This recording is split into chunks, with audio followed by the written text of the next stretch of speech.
Hey everybody, Heather here, and this is my what's in my iPhone video, or what's on my iPhone video.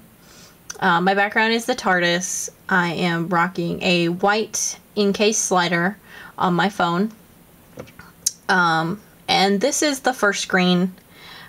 It's not really anything special. I've just got all the standard stuff on here, stocks, maps, weather.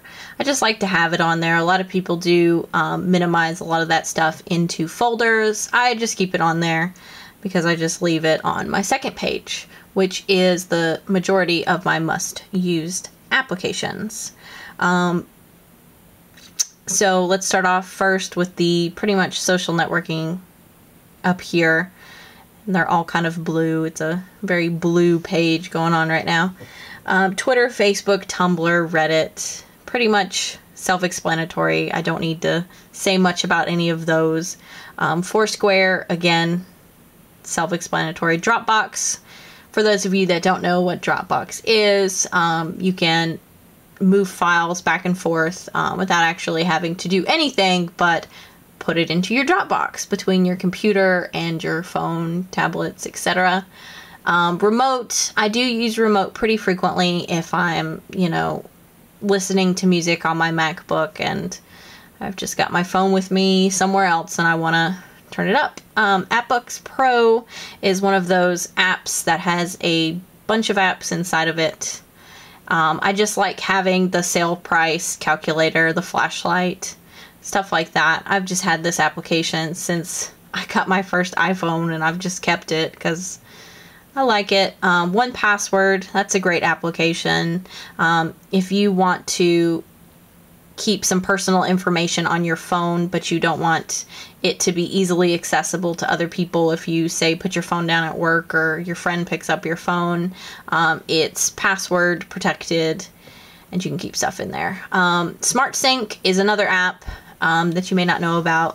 It's a lot like what you can do with an Android phone, where your Facebook synchronizes with your contacts and you can get their pictures, birthday information, addresses, stuff like that.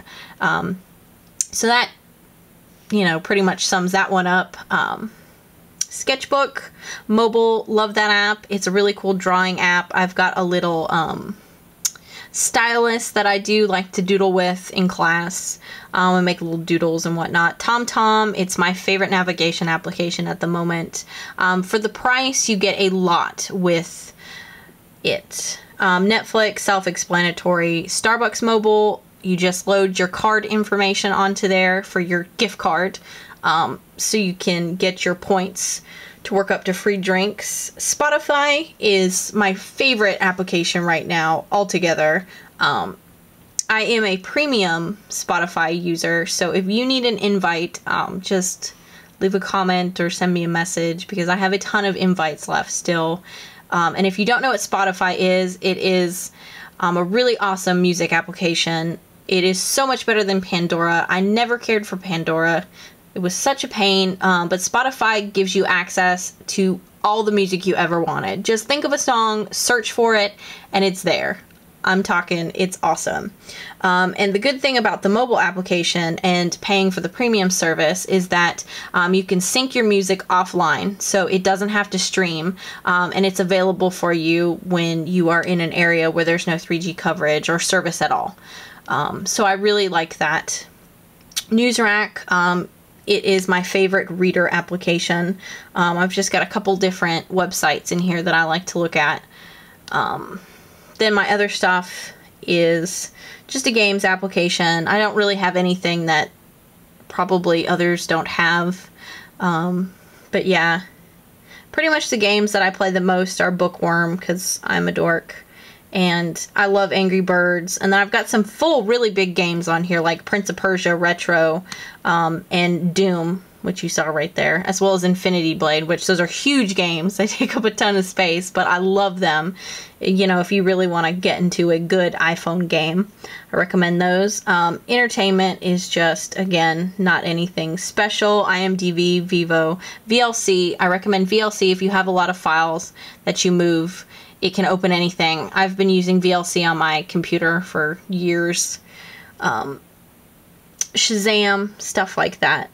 Over here is my social networking folder. This is a bunch of stuff that I don't use quite as often, like Google+, Rage Faces, Get Glue.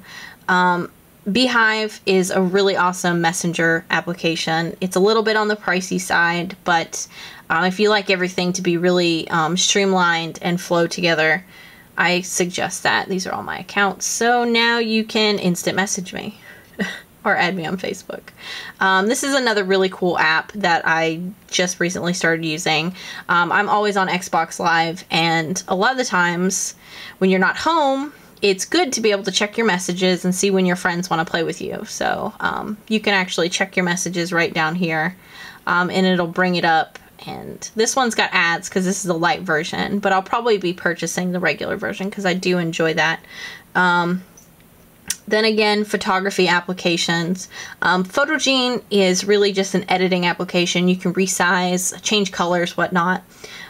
Shake It is just like Polaroid pictures, the same with Hipstamatic and Instagram, but Instagram, obviously you can share them a little bit easier than others. iMovie. And then I've just got some books, Kindle, Nook, iBooks, Reader.